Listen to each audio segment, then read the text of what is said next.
Hi, I'm Bill Doherty, and I want to welcome the viewers to another edition of Cape Lake Compact. That's what we're going to talk about. But this is Bill's Bullpen. Bill's Bullpen is a program that's intended to give folks an idea of what's going on in our region and in the community, so that they have some idea of what they can know about what's here on Cape Cod. So with me today, I'm very pleased to have two people from the Cape Lake Compact, something that is close to my heart because I remember when the Cape Lake Compact started, almost 30 years ago, that I was on the assembly and proud to vote for them, because at that time, folks should know that we were going through a period of so-called deregulation. Deregulation was generated by the fact that generating stations and transmission lines were essentially very profitable, but distribution was not, and distribution was subsidized by the by the profit that was available in generating stations and in transmission lines, and as a result, there was a niche that was available where residential consumers, us, were being ignored. So there steps up the Cape Lake Compact with the support of the so-called settlement. And I don't know if are you girls old enough to remember all of that? And that settlement basically was the incentive of putting more money in the hands of Cape Cod consumers so that they could get their energy efficiency dollars. So with that, who is the Cape Lake Compact today? Well, it's been quite an evolution over the years of where we started and where we continue to grow to support the Cape and Vineyard residents that we serve with our energy efficiency programs. Margaret, do you want to talk about the various early years? Well, right. I think it's important, for the history part. And by the way, this is Briana, Kane, and this is Marjorie's song. Okay, you could give your very long title. And that is? It's the Residential and Commercial Implementation Manager.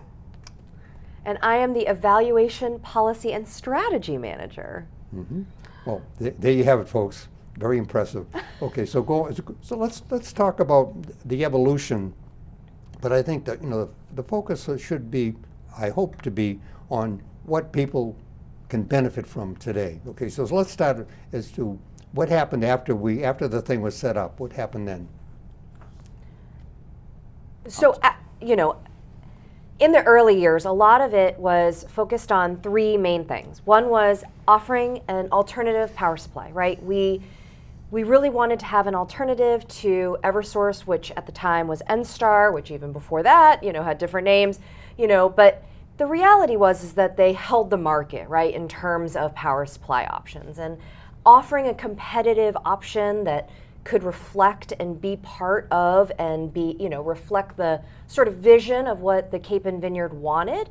That was really a big portion of what the Cape Lake Compact was founded on. Another thing that it was founded on was consumer advocacy. There's a lot of things that happen at the State House. There's a lot of things that are happening, throughout sort of, federal, state, local level. And there's a lot of paperwork, and most people are not reading those intense documents that are hundreds of pages and looking at all of those Excel sheets and saying, does this benefit our consumers here? And so we have, as a result of folks like you who said, look, somebody needs to be paying attention to this and saying, is this going to help us? And if it's not, we should be speaking up. And that's exactly what we've been doing. It's kind of like the smaller thing that we do. We don't talk about it a lot because, frankly, the topics are a little bit boring, right? But at the end of the day, we are saving millions of dollars by saying, no, that is not right. We do not think that these costs should be passed down to us. Well, anecdotally, I had worked for a utility company, which in deference to their own name, but I was in charge of a program where we were introducing energy efficiency measures, energy conservation, and it was successful. And the result of its success was they raised the rates because they still needed a certain amount of money coming in. So wait a minute, consumer advocacy on this point, and let's see, absolute need of a corporation on that point. So an organization like the Cape Lake Compact was needed in order to support the interests of the people who are at the end of this, at the end of this chain. Absolutely, and I think we've had the benefit of having really industry knowledgeable board members that really also are helping us to review some of these things, because there is some subject matter expertise that we really needed. There was I don't know if you remember Bob Bigelow. Oh, of course. He had helped to start the ISO, basically, the predecessor to that. So a lot of these things are like, does this make sense? Is this something that will help us? Because some of those costs are justified and are needed to help us get to where we want to get to. But there are other ones that, we do want to make sure that those are right-sized, right? Because those costs are coming down to us, and, it's not as if electricity is getting any cheaper. And so, for people to be able to afford their lifestyle, we really need to be able to sort of do that analysis and be able to sort of bounce it off of folks like you.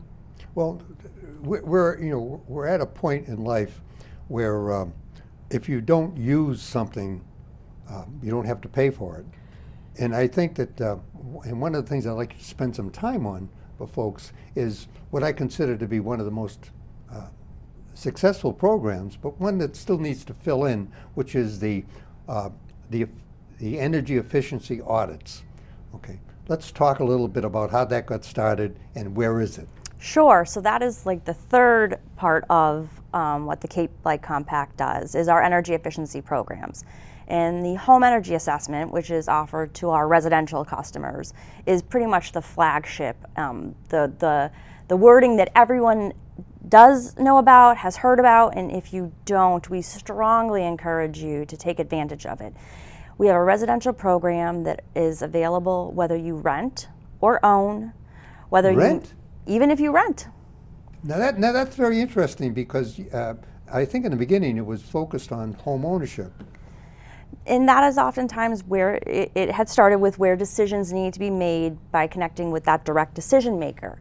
But what we've seen over the years, and it's how some of the Cape Lake Compact really provides great services to Cape and Vineyard residents, is we live and work here. We understand the needs of this region, and we had seen probably around the 2008 to 2010 timeframe that we had people interested that were hearing about the energy assessments, but they weren't able to fully take advantage because they weren't the core decision maker. So they have an electric bill that's in their name, or a fuel delivery bill that's in their name, and they're responsible for those, but they can't make some of the decisions to help lessen the demand on their electric bill or their fuel delivery bills, because it's out of their control because they rent. And so we started looking at some renter programs that we would be able to implement. We also saw a need during that time frame for moderate income customers. It could be so many people that have never had to take advantage of income eligible, affordable programs like food stamps, fuel assistance, WIC. We also saw a need during that time frame of people saying, I would like to do these things, but I don't have enough money to do them. And so with the renter landlord initiative and our enhanced income verification that the compact started during that time frame, we really have been able to expand services. But the energy assessment is where we would come into your home. We make suggestions on ways for you to be more efficient, and that's a big change. It's not just less usage, but also more efficient. And as we focus on going forward into the 25 to 27 3-year plan, because now we file a 3-year energy efficiency plan, there's a huge focus on decarbonization. What? Decarbonization. We'll get back to that one, which is where you're removing fossil fuels from customers' homes to help them reduce their GHG emissions. Now, that usually, if I recall, in the beginning of electric heat, that was a really scary thing to do, because there was an escalation in cost. It was absolutely enormous. Lots of things that we are touching upon and probably won't be able to dive into on the show today, but that is a big focus of the next plan with energy efficiency. Customer service is really going to be a core focus.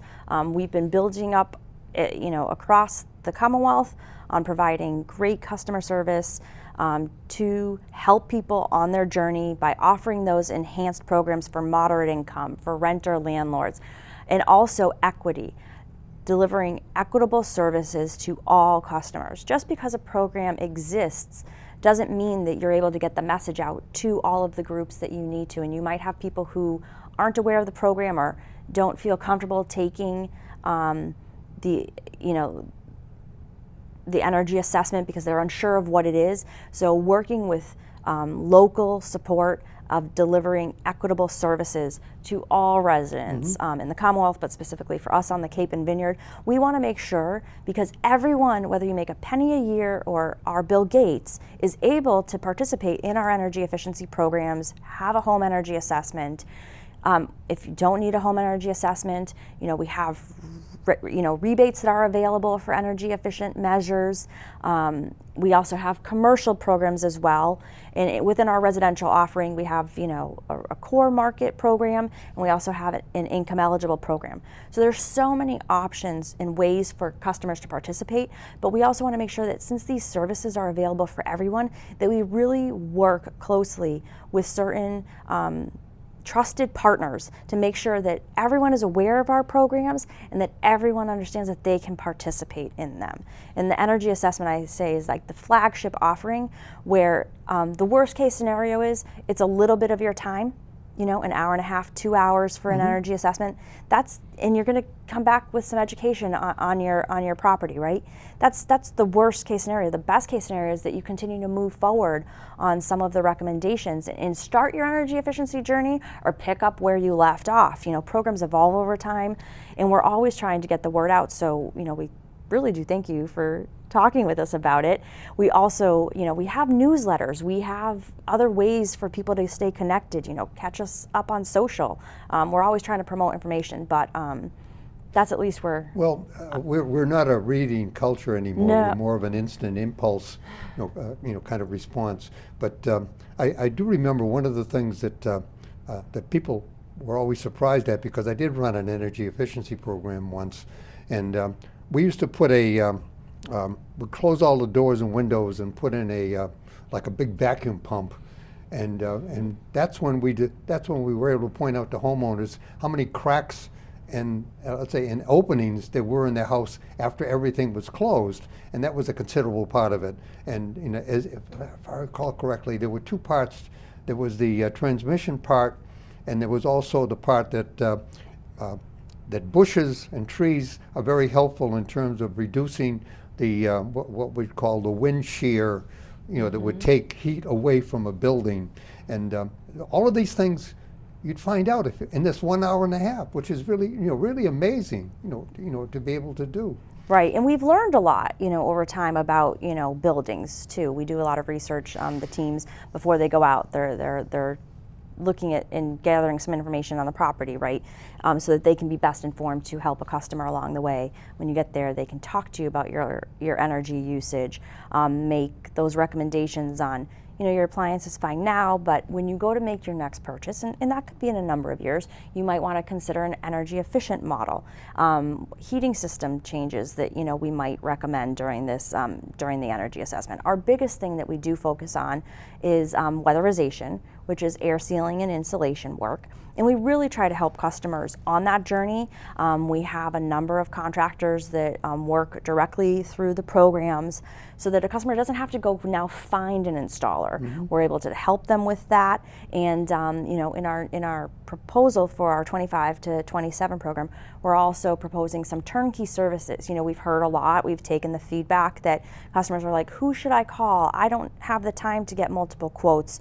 I want to do the work, but I don't know where to go. And so we're also that customer service and that equity that we're trying to make sure that everyone has the ability to participate and understand the program offerings. We're starting with our moderate income program because our income eligible program already does provide that full suite of services to a customer. We're looking to roll it out for our moderate income customers, those that make 61 to 80% of AMI and SMI. We have information available on our Tell website. people again what AMI Right. and SMI Area are. median income and What is state it? area median income or state median income. Okay, and whichever. area median income is the income that's established in this particular SMI, as opposed to something that is more universal. Right, Yeah. right. So, we have information available to customers. If they call us at our call center, we're able to ask them some questions. We send them everyone information because sometimes you just don't know the answer when you're asked, on the phone call, or maybe you don't want to disclose that at that time. But we do email you information. We also mail information to everyone so that they have the ability to look at it and go, wow, if I am able to income qualify for this program, I'm going to receive 100% for some of this work that is being proposed, and that's our goal, right? We want to help people start that energy efficiency journey, and that weatherization work, that air sealing and insulation is extremely important to make sure that your home is properly insulated so that it will stay warmer in the winter months and cooler in the summer months. We all live in works. hope with that, don't we? Right. It works both ways. And when they go to do that weatherization work, that at that point in time, they're utilizing that blower door that you were talking about, where they can depressurize your home, and then they will make sure that there's certain science behind this, building science, and we need to make sure that your home is still healthy. Home still needs to breathe, air still has to happen. The healthy part is the thing that Extremely in the beginning important. we were making spaceships because we were making the houses so tight that you could see layers. In those days they smoked, and you could see the layers of smoke that would be in the room because the air was not circulating. Right. Okay. Right. So we're working with health and safety to do those things, and then I think maybe you want to talk about a little bit of the decarbonization component of the work that we're looking to do, or? Yeah, I mean, I just maybe I could just layer Yeah. in that part of what we're looking in at with the health and safety is adding mechanical ventilation when it's needed to make sure that you have a healthy exchange of airflow coming in and out. And the other thing that they will test is your heating system to see whether there's any leakage, because what we don't want to do is create an unsafe situation for folks in the home. But if I can add just one personal anecdote that folks really enjoy. So the reason why air sealing, because anytime I talk about air sealing, people are like, what does that mean, right? So you're really sealing up those cracks. But I will tell you that the thing that really sold my mom on it was that when we sealed up her home, there were less spider webs.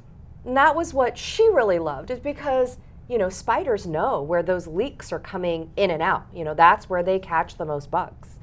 And she was like, what really was great? And I was like, what? She's like, I have less spider webs. That's what sold her. It wasn't necessarily the energy, that was kind of a bonus for her, but not having to clean up those webs was really what sold her on that one. Oh, wow. That is something. Yeah. Isn't it fun kind of to think about what it is that people value out of some of our programs sometimes is kind of interesting to think about, because we live and breathe energy, right? And we think in terms of dollars and cents, but some of it's also about comfort, right? If you have less air coming in and out, less drafts, you're not going to feel as cold, right? And so some of it is that you feel more homey in that situation, or you have better airflow, right? Like in the case of your cigarette smoke, if you can get that out, you're going to have a much more comfortable atmosphere and indoor air quality, right? That really just sort of benefits and makes you feel more at home for you and your guests. So I just wanted to layer in that some of this is a very personal decision when you're doing some of this stuff. Right, because I think sometimes people also hear energy efficiency and using less or in the greenhouse gas reduction is a totally separate conversation, right? But then they think that you want them to keep their house at a temperature. Right. That's not what we're saying. We want, ultimately, our main goal is we want you to be able to feel comfortable in your home, so that we've talked. Between the two of us, so many people have told us well, I wanted to make sure I was using less, so I'm just sitting in my house in my coat. And I also, because you know, and you're like, but here's where our programs come in handy. You don't have to do that. And then also, you know, let us share the information about all of the other things that we try to tie in. If you're income eligible, that there is fuel assistance programs that you are able to take advantage of if you meet certain incomes. And you know, a concern that we hear is, well, I don't want to take it away from someone else that might need it. And you're like, you could benefit from it too, and there is funding available. So don't feel like if you apply as a one-person or two-person household that you're taking it away from someone who has a family with young children. The programs have grown over the years, so it's really important to get some information and help you make good decisions so that you don't have to spend as much on some of the services. And that's where our programs also tie in. You know, we have certain federal tax credits that we share with customers that they may be able to take advantage of. You know, we try to make sure that we're leveraging all of the support to provide a customer so that they have the ability to make the best informed decision, and we provide the support and resources for them to hopefully, in my view, do that. Now we've talked quite a bit about what I'd call the most important program, because that was one that I was involved with, you know, both in my so-called career and, you know, in my first, in the time that I had a more active role in the Cape Light Compact. But there's other programs that you hear a lot on television. Heat pumps, solar. Now, heat pumps were not the best choice when they started out, because they had to have support from what I'd call supplemental resistance heating in order to get through the wintertime, because the temperature gradients which they operate on.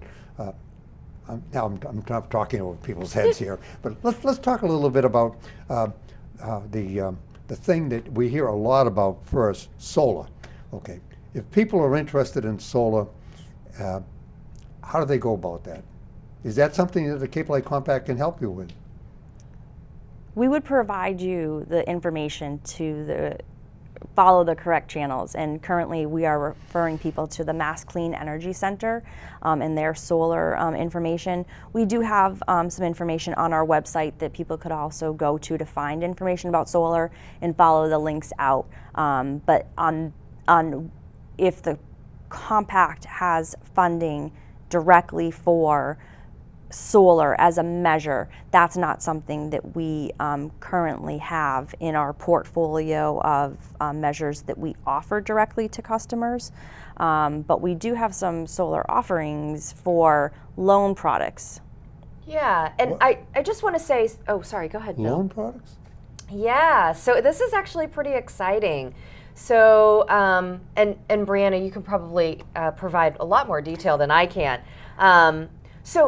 And I will just say, because I've recently put on solar on my own home in Bourne, and the contractors that are out there, you know, I would encourage folks to get 3 quotes, but all of the folks that I got quotes from were very well versed in terms of, you know, how to take most advantage of, you know, different state and incentives, but we have embarked upon getting some loans directly. So one is the Energy Saver Home Loan, and then the other one is soon to be launched, which is our USDA solar loan. I don't know if you Cape and Vineyard Solar Loan is the name that we're going to be going with for that. What is it? Cape and Vineyard Solar Loan. Okay. Yes. So that would be for someone who is looking to just finance straight solar. That we have some really great terms that we were able to negotiate with a local lending institution. That information is available on our website. We will be getting a press release out as well. So a customer would be able to utilize this Cape and Vineyard Solar Loan Program to help with their solar installation at their home. Okay. The Energy Saver Home Loan Program, I think, dovetails quite nicely with our energy efficiency programs as the core. And what that program is it's 2 different loan offerings. That loan program is dependent upon income. There's a loan offering for those making up to 80%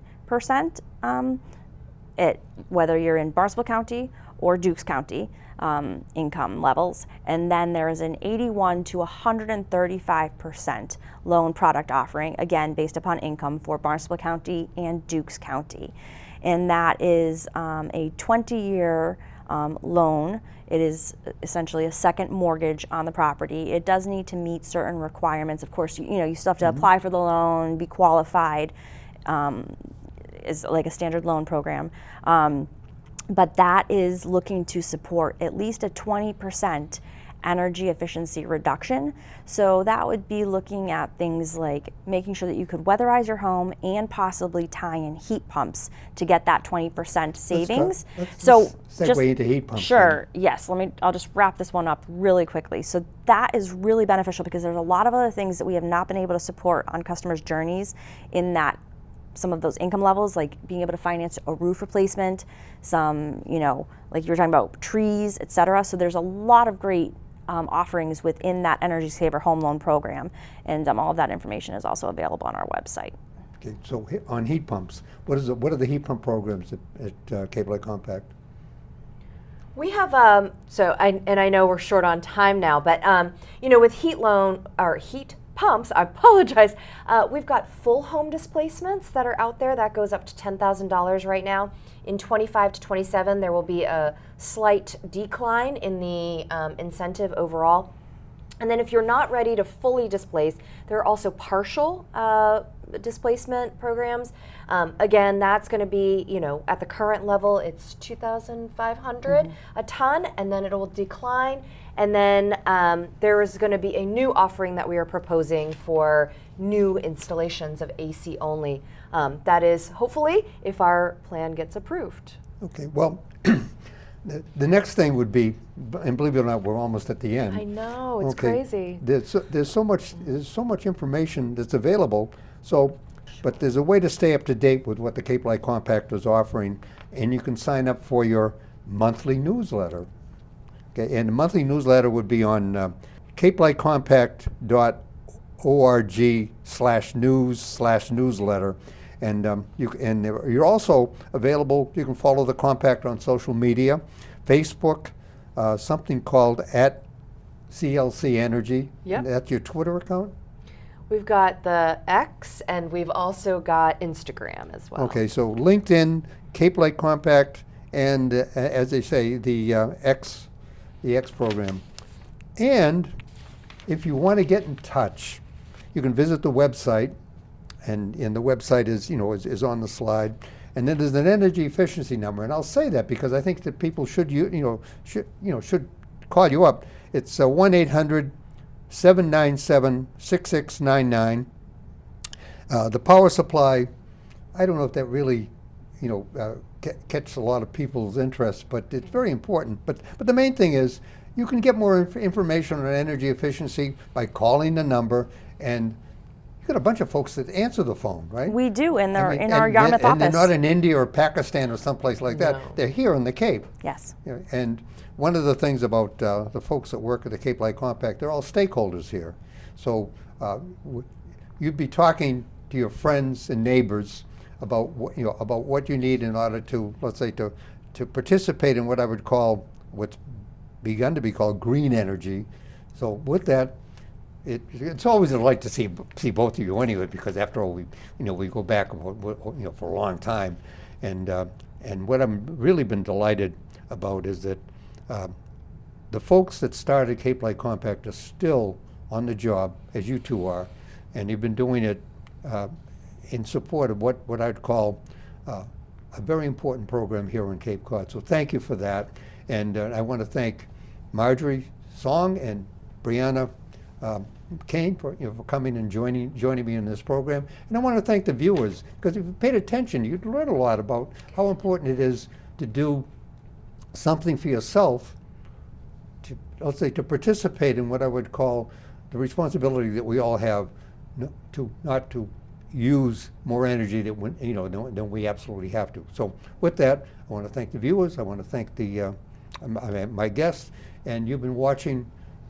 Bill's Bullpen, a production of Born TV.